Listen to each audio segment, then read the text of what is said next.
In the topic of electronic devices, we have uploaded videos on semiconductor physics and PN junctions.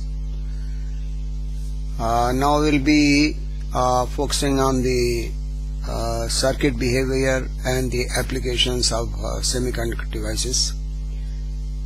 And with this reference, we have considered 3 videos which will be uploaded in sequence. The first would be on the PN junction. This will consist of the PN junction, the characteristic of the diode, forward and the reverse characteristic, the ideal diode and the non-ideal diode, and it will also consist of the static and dynamic resistance of the diode. The special purpose diodes will consist of the diodes which are made for special applications.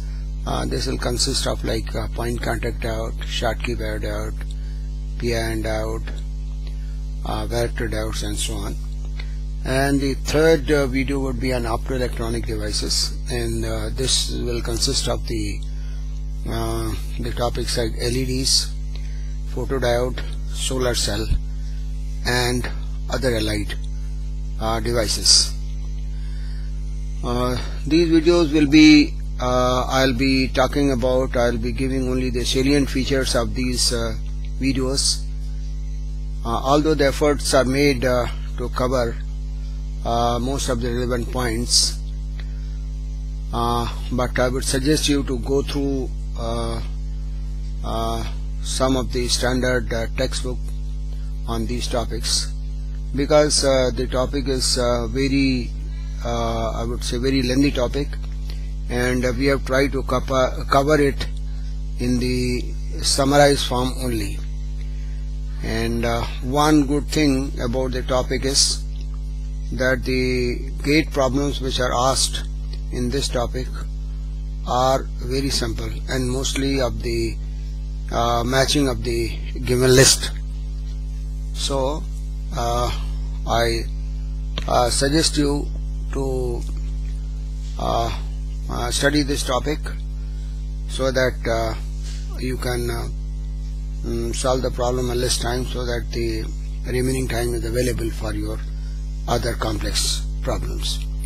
So we start with the first video on this area, like which we have talked about, the PN junction. PN junction diode is basically formed using the germanium or the silicon semiconductor that we have already seen. This is a P junction, this is N, and this is a junction where the diodes are connected, and we have studied about all the PN junction. This diode has 2 terminals. It's the one terminal here connected to the P side, other is connected to N side. The P side terminal is called an anode, and the N side terminal is called a cathode. And the arrowhead here, the direction or the arrowhead here indicates the direction of the conventional current flow. And this is the characteristics of the diode, and this is the forward characteristic, and this is the reverse characteristic of the diode. This is the breakdown voltage, VBR. Now we'll just give the governing equation.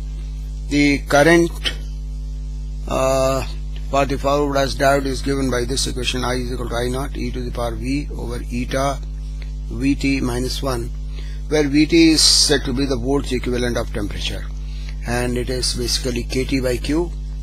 And when you substitute the value for K and Q, you will get its T over 11,600.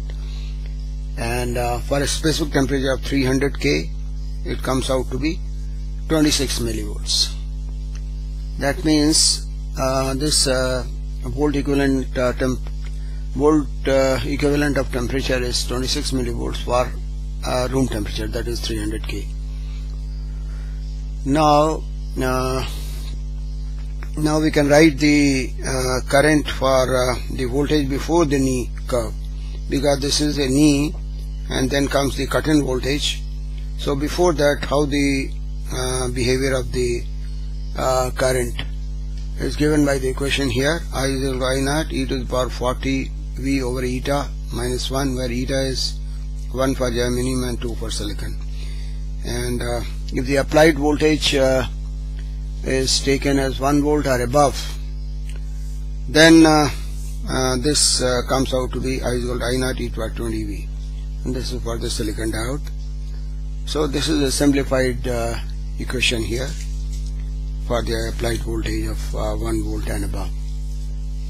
Now we can also write for the reverse bias diode the corresponding equation. This is I naught e to the power minus V over eta Vt minus 1. Since here the voltage is since the diode is reverse bias, the voltage is negative here. So if V voltage, diode voltage is much more than Vt, which is the basically thermal voltage, and mostly it is the case. So this e to the power minus V over eta Vt would be much smaller than 1.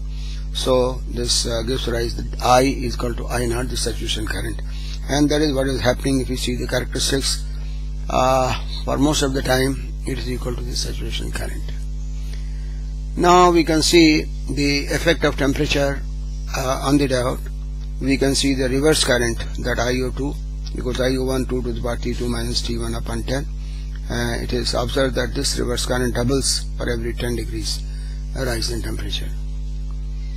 Now if I see the ideal diode is when it is forward bias, it is equivalent to like a closed switch, and when the diode is reverse bias, it is like an open switch.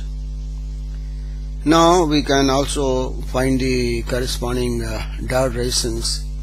There are two diode resistance. One is the static power resistance and the other is the dynamic resistance.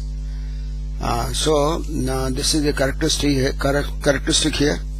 When we wish to find the static resistance, the static resistance given by RF is VF over IF.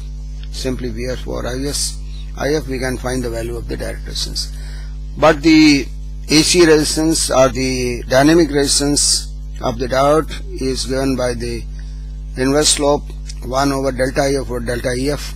It is to be found by the finding the slope of the curve. So this is 1 over delta IF, so in reverse slope this is comes out to delta VF over delta IF is the AC resistance of the diode. It is observed that typical values for these AC resistance are 1 to 25 ohms for the diodes. So although there may be some other parameters that we'll discuss while discussing the problems. Thank you.